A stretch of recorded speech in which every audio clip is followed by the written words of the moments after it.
Assalamualaikum warahmatullahi wabarakatuh. Perkenalkan, nama saya Nurul Hidayah dari kelas 3C dengan NIM 0503191824. Di sini saya akan menjelaskan tentang bagian dan fungsi organ reproduksi pada ternak sapi jantan dan sapi betina. Yang kedua, saya juga akan menjelaskan tentang bagian dan fungsi hormonal reproduksi pada ternak sapi jantan dan sapi betina. Untuk memenuhi tugas mata kuliah, infertilisasi dan sterilitas.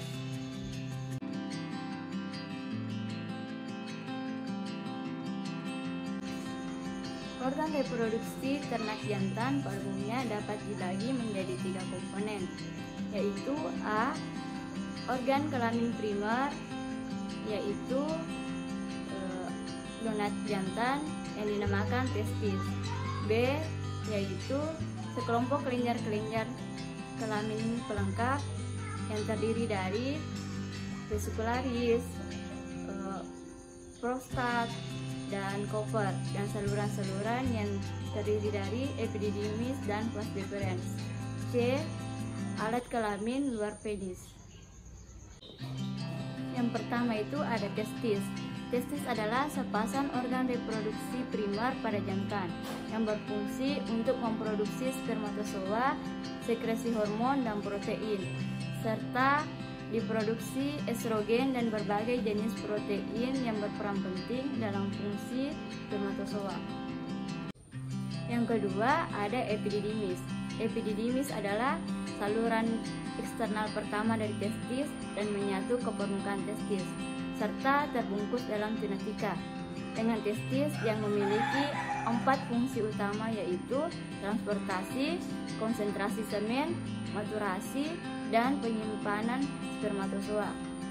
Nah, epididymis ini terbagi menjadi 3 bagian, yaitu kaput atau kepala epididymis, cauda atau ekor epididymis, dan corpus atau badan epididymis. Yang ketiga ada skrotum. Skrotum adalah 2 lobus kantong yang membungkus testis. Skrotum berfungsi untuk melindungi dan menyokong testis dan mengatur temperatur testis supaya temperatur dalam testis 4-7 derajat Celcius di bawah temperatur tubuh. Yang keempat ada ductus deferens. Ductus deferens merupakan saluran yang menghubungkan cauda epididymis dengan uretra. Dindingnya mengandung otot polos yang berperan dalam pengangkutan spermatozoa. Yang kelima ada kelenjar-kelenjar aksesoris. Kelenjar-kelenjar seks pelengkap atau kelenjar-kelenjar aksesoris bervariasi antara spesies dalam hal bentuk dan ukurannya. Yang termasuk dalam kelenjar-kelenjar seks pelengkap yaitu vesicularis, prostat, dan koper. Yang keenam ada uretra. Uretra adalah saluran urogenitalis untuk menyalurkan urin dan semen. Uretra ini dibagi menjadi 3 bagian, yaitu bagian pelvis, bulbus uretra, dan bagian penis. Yang ketujuh ada penis. Penis mempunyai 2 fungsi, yaitu untuk pengeluaran urin dan peletakan semen ke dalam saluran reproduksi betina. Penis terdiri dari bagian akar, badan, dan ujung yang berakhir pada glans penis.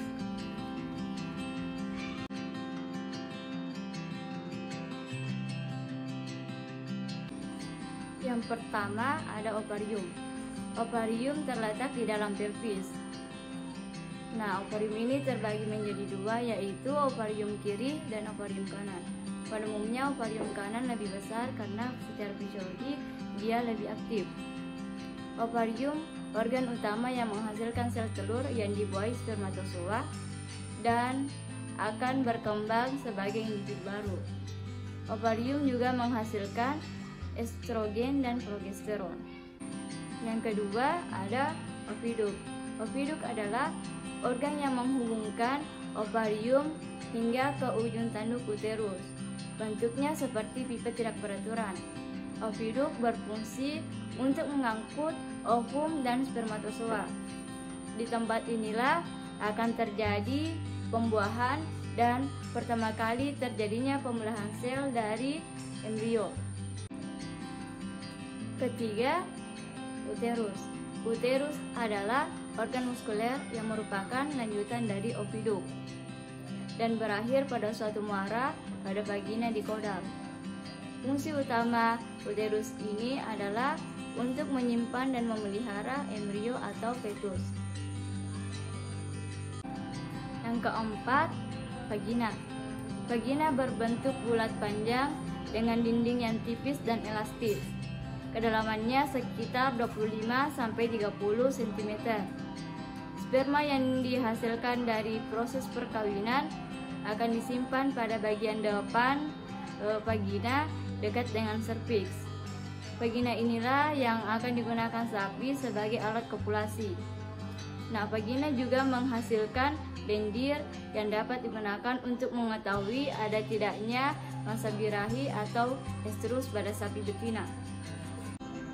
Yang kelima yaitu serviks.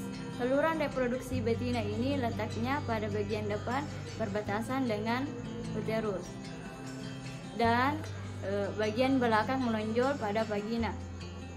Serviks berfungsi untuk mencegah kontaminasi mikroorganisme di dalam uterus. Fungsi lainnya yaitu media tampungan sperma dari hasil perkawinan secara alami. Dan yang keenam ada vulva. Vulva merupakan alat kelamin betina yang berada paling luar. Vulva berfungsi sebagai sistem reproduksi dan sistem urinari.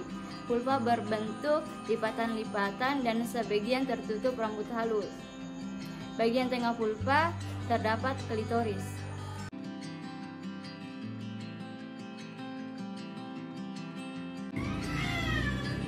Satu yaitu gonadotropin releasing hormone atau GnRH. Organ yang memproduksi gonadotropin releasing hormone atau GnRH adalah hipotalamus. Hipotalamus merupakan suatu bagian pada otak bagian ventral. Produksi GnRH di hipotalamus adalah bentuk respon dari tingginya kadar estrogen di dalam darah. GnRH mempunyai fungsi yaitu menstimulasi kelenjar pituitari bersama-sama dengan estrogen untuk memproduksi LH dan FSH. Yang kedua, follicle stimulating hormone atau FSH. Setelah hipotalamus memproduksi GnRH, kemudian GnRH akan menstimulasi kelenjar pituitari untuk memproduksi FSH. Hormon FSH mempunyai efek perubahan morfologi ovarium. FSH akan menstimulasi perkembangan folikel pada ovarium menjadi folikel dikerap. Yang ketiga, luteinizing hormone atau LH. Selain memproduksi FSH, kelenjar pituitari juga memproduksi luteinizing hormone atau LH. Fungsi dari LH juga merubah morfologi dari ovarium. Yang keempat, testosteron.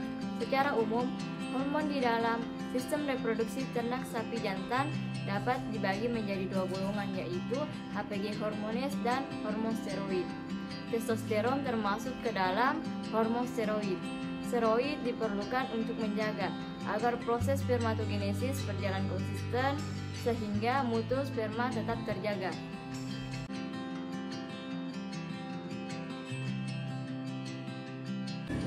Satu yaitu gonadotropin releasing hormone atau GnRH. Organ yang memproduksi gonadotropin releasing hormone atau GnRH adalah hipotalamus. Hipotalamus merupakan suatu bagian pada otak bagian ventral. Produksi GnRH di hipotalamus adalah bentuk respon dari tingginya kadar estrogen di dalam darah. GnRH mempunyai fungsi yaitu menstimulasi kelenjar pituitari bersama-sama dengan estrogen untuk memproduksi LH dan FSH.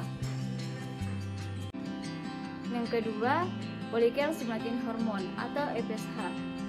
Setelah hipotalamus memproduksi GnRH, kemudian GnRH akan menstimulasi kelenjar pituitari untuk memproduksi FSH. Hormon FSH mempunyai efek perubahan morfologi ovarium. FSH akan menstimulasi perkembangan folikel pada ovarium menjadi folikel di kerap. Yang ketiga, luteinizing hormone atau LH. Selain memproduksi FSH, kelenjar pituitari juga memproduksi luteinizing hormone atau LH. Fungsi dari LH juga merubah morfologi dari ovarium. Yang keempat ada estrogen. Folikel di ovarium memproduksi estrogen. Semakin besar ukuran folikel, maka akan semakin banyak atau semakin tinggi kadar estrogen dalam darah. Hormon estrogen ini akan membuat sapi menunjukkan gejala-gejala birahi. Tingginya kadar oksigen dalam darah bersamaan dengan tingginya kadar gen RH akan memicu pengeluaran LH, yang kemudian akan menstimulasi ovulasi. Yang kelima, progesteron.